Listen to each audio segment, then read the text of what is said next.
Hello students, मेरे channel को अगर आपने सब्सक्राइब नहीं किया है तो मेरे चैनल को आप सब्सक्राइब कर दीजिए, क्योंकि जब भी मैं नए प्रोग्राम अपलोड करती हूँ मेरे चैनल पे तो आप लोगों को उसका नोटिफिकेशन मिलता रहे। ठीक है, तो चलिए फिर हमारा आज का सेशन हम लोग स्टार्ट कर देते हैं। प्रिमिटिव एसजेएफ शेड्यूलिंग एल्गोरिदम में अगर कोई प्रोसेस का एग्जीक्यूशन स्टार्ट है, यानी कोई प्रोसेस एग्जीक्यूट होना स्टार्ट है और उसका एग्जीक्यूशन टाइम होते होते अब ऐसे एग्जीक्यूशन टाइम पे वो आ चुकी है प्रोसेस कि उससे हमारे जो नंबर ऑफ प्रोसेसेस है उसका ब्रश टाइम लेस है। तो अगर उसका ब्रश टाइम लेस है तो हमारी जिस प्रोसेस का ब्रश टाइम लेस है वो प्रोसेस एंटर कर देंगी। एग्जाम्पल के वक्त आपको वो समझ में आ जाएगा, क्योंकि वो जब तक कि हम लोग एग्जाम्पल नहीं देखेंगे तब तक हम लोगों को प्रिमिटिव एसजेएफ शेड्यूलिंग एल्गोरिदम समझ में आने वाला नहीं है। ठीक है, यहाँ पे हम लोग गैंट चार्ट ड्रॉ करते हैं।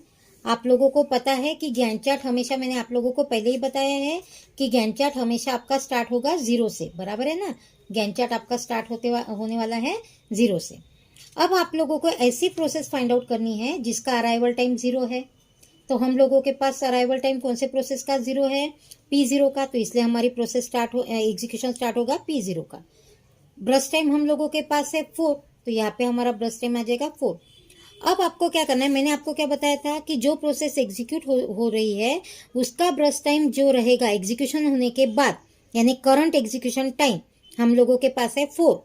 तो 4 से अगर किसी प्रोसेस का ब्रश टाइम लेस है तो वो प्रोसेस पहले अब एग्जीक्यूट हो जाएंगी, बराबर है। इसके बाद तो हमारे यहाँ पे ब्रश टाइम 3 यहाँ पे है, यानी 4 से लेस है। तो अभी नेक्स्ट जो प्रोसेस हम लोगों की एग्जीक्यूट होंगी वो होंगी आपकी P2। ठीक है, तो P2 यानी यहाँ पे आ जाएगा आपका 7।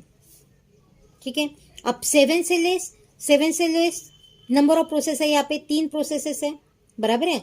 तो जब ऐसा तीनों प्रोसेस का जो ब्रश टाइम है वो सेम है 6 6 6। तो ऐसे वक्त आप लोगों को FCFS का जो फॉर्मेट था या FCFS की जो टेक्निक थी फर्स्ट कम फर्स्ट सर्व वो अप्लाई करनी है। यानी जो प्रोसेस पहले आएंगी उसका एग्जीक्यूशन पहले होगा। यानी यहाँ पे फर्स्ट प्रोसेस, यानी पहले प्रोसेस आ रही है P1 और यहाँ पे आपको 6 ऐड करना है, दैट मीन्स यहाँ पे आएगा आपका 13।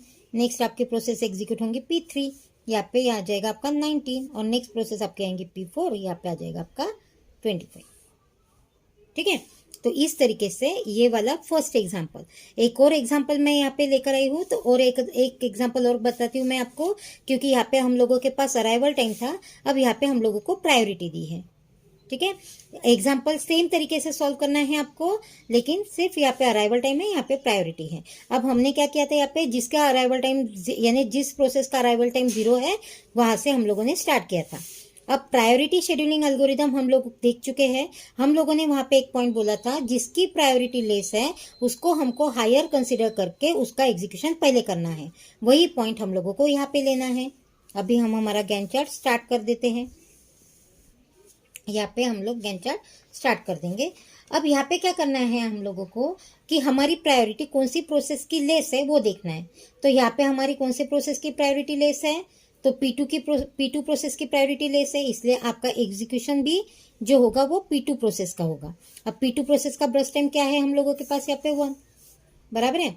अब यहाँ पे आप लोगों को ऐसी प्रोसेस देखनी है। अब प्रायोरिटी हम लोग छोड़ देंगे, अब हम लोग देखेंगे ब्रश टाइम का टेबल, ब्रश टाइम का कॉलम। तो ब्रश टाइम कॉलम में आपको अब ऐसी प्रोसेस देखनी है जिसका ब्रश टाइम हम लोग 1 से कम हो या 1 हो। तो हमारे पास ऐसी प्रोसेस है, कौन सी है, P4। तो अभी नेक्स्ट प्रोसेस आपकी एग्जीक्यूट हो जाएंगी P4, यहाँ पे ब्रश टाइम है 1, यहाँ पे आ जाएगा आपका 2। ठीक है, अब ऐसी नेक्स्ट प्रोसेस आपको फाइंड आउट करनी है, यहाँ पे 2 से लेस है या 2 हो। तो हमारे पास यहाँ पे प्रोसेस है P3, बराबर है। तो इसलिए यहाँ पे अभी हमारी नेक्स्ट प्रोसेस एग्जीक्यूट होंगी P3 और यहाँ पे आपका 2 ऐड होके यहाँ पे आ जाएगा आपका 4। ठीक है, यहाँ पे आ जाएगा आपका 4। अब नेक्स्ट प्रोसेस 4 से लेस तो नहीं है, यहाँ पे 4 से लेस नहीं है, लेकिन हमारे पास अब बचा है ब्रश टाइम 5 एंड 10, बराबर है। तो अभी नेक्स्ट प्रोसेस हम लोगों की एग्जीक्यूट हो जाएंगी P5, क्योंकि वो लेस था ब्रश टाइम, तो यहाँ पे 9 और नेक्स्ट होंगी हमारी P1, यहाँ पे 10, तो यहाँ पे आ जाएंगे हम लोग 19 पे। ठीक है, तो इस तरीके से मैंने आपको प्रिमिटिव एसजेएफ शेड्यूलिंग का गैंट चार्ट किस टाइप से हम लोग फाइंड आउट करते हैं वो बताया है। और अभी आप लोगों को पता है कि हम लोग turn around time and waiting time find out करते हैं, बराबर है। तो टर्न अराउंड टाइम का फॉर्मूला भी आप लोगों को पता है, FT माइनस AT, और यहाँ पे आप लोगों को पता है TAT माइनस BT, बराबर है। सेम इस फॉर्मूले के अकॉर्डिंग आप लोग आपका जो भी टेबल है वो फाइंड आउट कर लीजिए, ठीक है। ये हो गया आपका SJF, primitive SJF scheduling algorithm.